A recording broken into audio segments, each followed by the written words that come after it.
दिल्ली से एक दिल दहला देने वाली वारदात सामने आई है। 30 नवंबर को आया नगर इलाके में एक 55 साल के शख्स पर एक नहीं, दो नहीं, तीन नहीं, बल्कि 72 राउंड फायरिंग की गई। जी हां, 72 राउंड। 72 में से 69 गोलियां उसके शरीर में जा लगी। इस शख्स का 3 बार पोस्टमार्टम करना पड़ा। इस पूरे हत्याकांड पर नए खुलासे हो रहे हैं। आपसी रंजिश के चलते शख्स को मारा गया था और उसके परिवार वाले अभी भी डरे हुए हैं। इस पूरे मामले में कॉन्ट्रैक्ट किलिंग का एंगल भी सामने आ रहा है।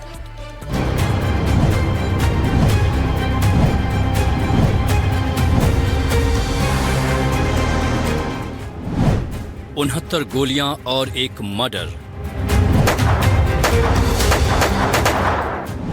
55 साल के शख्स की सरेआम हत्या।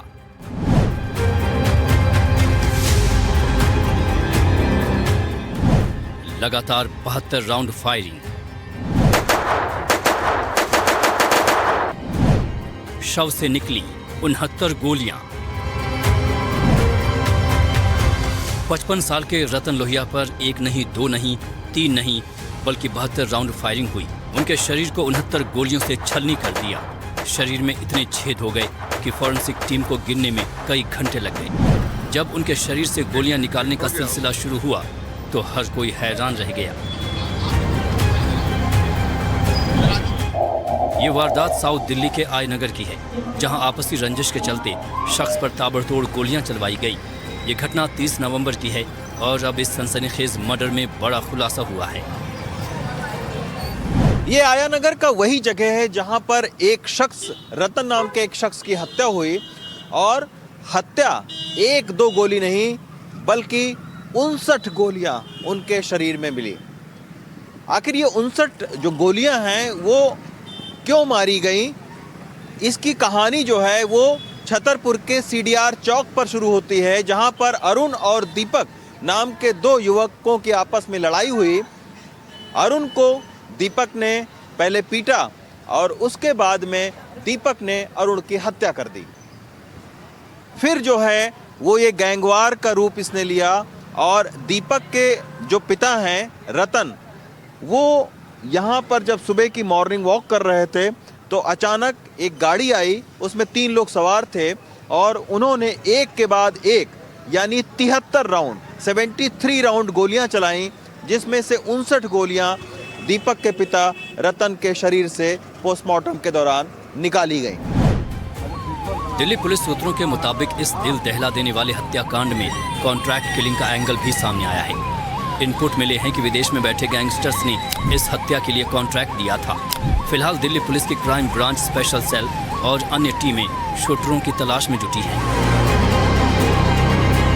अब ये इतना बड़ा जघन्य हत्याकांड हुआ और ये गैंगवार हुई कि इसमें अब पुलिस को शक है कि कई प्रोफेशनल जो गैंगस्टर हैं उनका सहारा इस पूरे हत्या में लिया गया, क्योंकि दीपक वही शख्स है जो कि छतरपुर का शूट आउट उसने किया था और दीपक ने अरुण की हत्या की थी।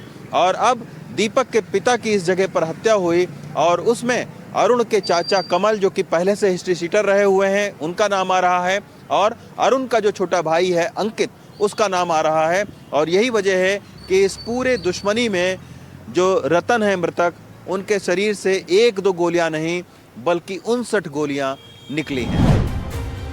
आया नगर के 2 परिवारों के बीच 2024 से रंजिश चल रही थी। मई 2025 में दीपक उर्फ दीपू ने अरुण की हत्या की थी।